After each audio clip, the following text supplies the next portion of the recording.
Alright, so I'm doing this video because I just need to just vent a little bit. Times is it's a little tough right now. I'm dealing with a death of my father-in-law, and as you all know, man, dealing with death is one of the hardest things to do, especially with cancer. I hate cancer. He just recently passed away with pancreatic cancer.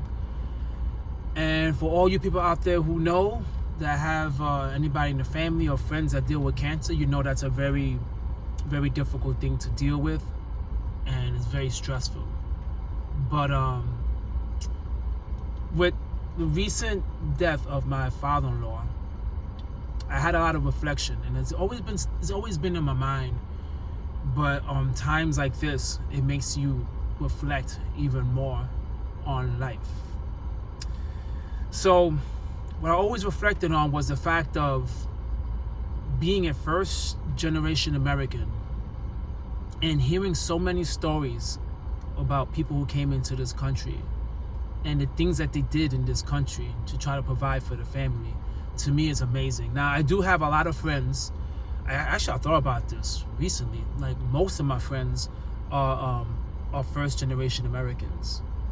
Either some friends from the Dominican Republic, Cuban, some friends from Cuba, some friends from Puerto Rico, Italy, all over the world, man. I mean, well, all over my world. There's been a whole bunch of first generation Americans, and the conversations that we have with each other about our parents or family members, about the things that they did to get into this country, it puts things in perspective once we're here complaining about all these things in life, whether it's about finances or whether it's about they're always calling us, asking us all these questions, and we always got to help them, and it's like this big burden, and dealing with the culture of where they originally come from and the American culture. And of course we become Americanized, and we just kind of, we do things a little different from their culture. So I just wanted to reflect because I just want to share a little story with my father-in-law, and this is something that probably resonates with so many people out there. And yeah, so the story I want to share is his story, which is an amazing story. And I understand there's many people out there who probably experienced this, but you need to understand, go through this type of life to get to where they are today. You need to recognize, man, that's a very tough thing for someone to do. Very brave thing for someone to do. And I recently discovered from my father-in-law that his highest grade was third grade. Third grade was the highest grade level he completed in Dominican Republic. Reason being is because he had to provide for his family.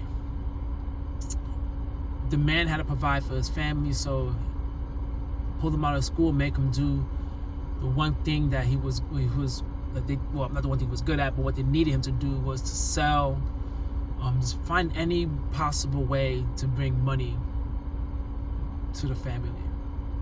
So that was his childhood. It was just working. Can you imagine that? Getting pulled from school in third grade to just work for your family. That's it. Just provide for your family at that young of an age. Well, that's what he did in Dominican Republic. And then eventually, during one of our chemo radiation trips, because I took him to some of these trips, I spent time with him when we bonded. He used to share with me a bunch of stories. But during these trips, he revealed to me, because I asked him, I was interested because I knew, sooner or later, with pancreatic cancer being 84, he wasn't going to survive that long. And he also, unfortunately, had dementia, which I'm not sure if you guys ever dealt with someone with dementia. That's very difficult to deal with, really difficult. But during this particular conversation him and I had, his dementia wasn't that bad at that moment, so he was able to articulate a lot of things I was asking him, and it was a really good conversation. When I asked him was, how was it coming into this country? Like what do you remember coming into this country? What was the difficulties you had when you got into this country? Because I love hearing people's stories about that. It's always interesting and inspiring.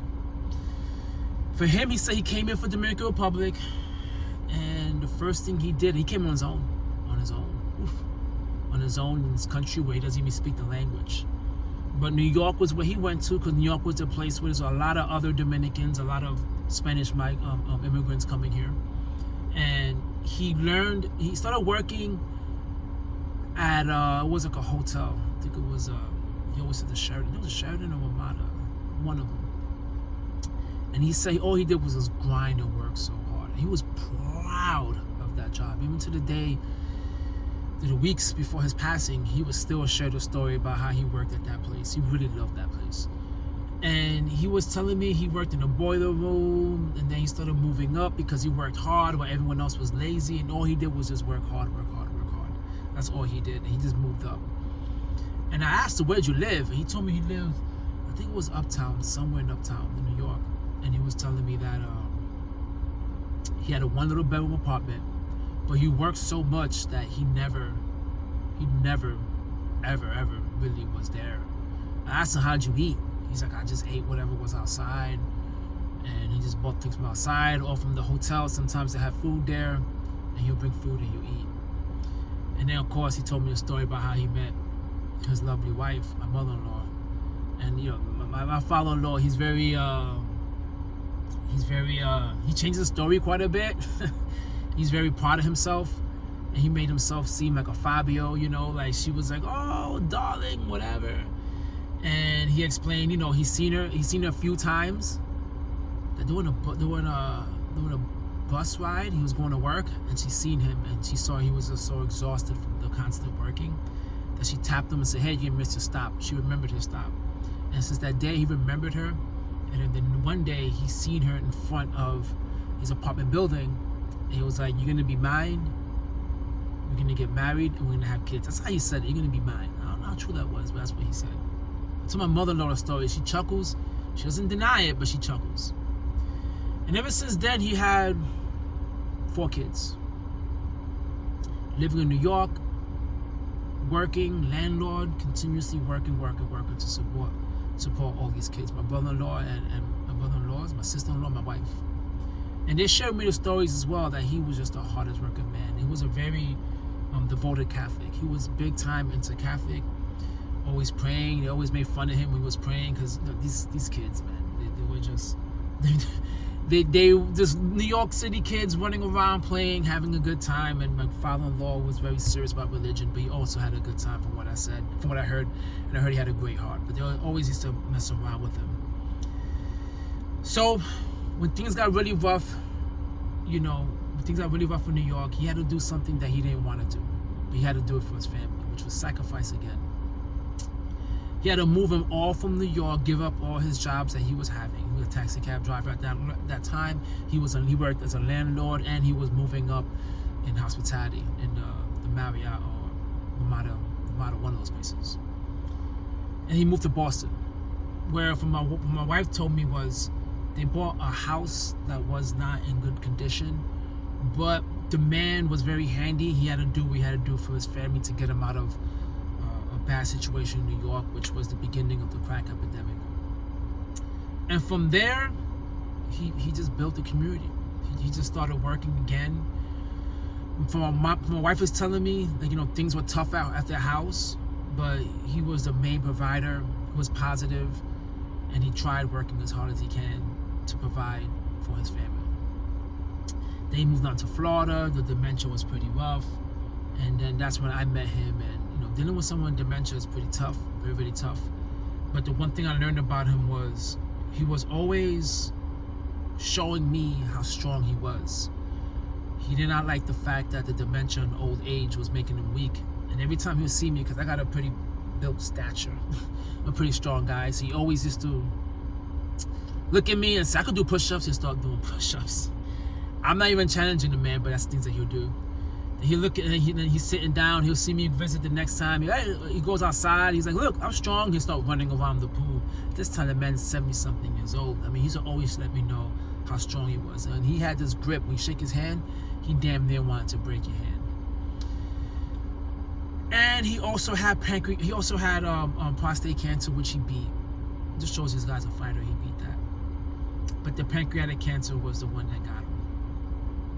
that was the one that got him. And I don't want to get too personal, but you know, I was there the day he was passing away, and it was a tough day. It was a very tough day. Very tough day. Because I always wonder how you go with cancer, right? Like, I never understood how you go with cancer. And it's a slow death. It's just organs start failing, and you know, things just stop working until one day you just take your last breath, and that's kind of how it went out. But I just wanted to share that story because, you know, we're living in a time now where everyone is always just stressed out, complaining about inflation, about how hard things are. But you know, people come to this country, man, they don't care about none of that stuff. They just do what they gotta do. They come from situations that's a lot worse than what we have here. And they don't complain, they just work hard. They get whatever money they get, they save a little, or they spend it to support their family or anyone in their family. And it's always like a tight-knit community. Like, that's how it is, our Spanish culture. We always look out for each other. Other cultures are the same, but in America, we're always taught to just, you know, leave the house when you're 18, start your own life. You can't leave the people, you know, the loved ones behind on their own to kind of figure it out. And a lot of families, that does work. It does work. Because once they leave the parents behind, the parents kind of have things figured out. But it's different in first generation Americans, man. Like, you're always tied to your parents one way or another. They don't understand how to use a lot of technology. A lot of things change so fast. They can't speak the language. A lot of times English. That way, sometimes you gotta just call and make appointments for them. And when doctors tell them some symptoms, you know, a diagnosis, they have no idea what it is. You gotta be the person to translate exactly what's going on. And it's really tough, man. It's a really tough thing. It's a really tough thing being first generation American. It really is. But we also learn how to be strong and resilient. Strong and resilient. Like, you know, my mom, she don't use bill pay, she don't use none of that stuff, and she always figures out how to pay the bills. I got no idea how, but she does. And we always, you know, stressing out over having the latest cars and getting a house and getting all these things. And they figured it out without none of the resources and none of the tools that we have now, with either time or patience, or just doing it what they got to do during all these times, just, you know, make things work, man. And that's kind of why I reflected on a lot during these days. It's like, man, we're all worried about the wrong things in life. Life is short. And every day for us goes so fast. We're scrolling through the screens. We're just always distracted. Wow. A lot of these hardworking immigrants come to this country, our parents as well. Everyone comes to this country, and all they do is they don't give a shit about TikTok. They don't care about what's going on in the YouTube world. They don't care about politics. They're just gonna work, man.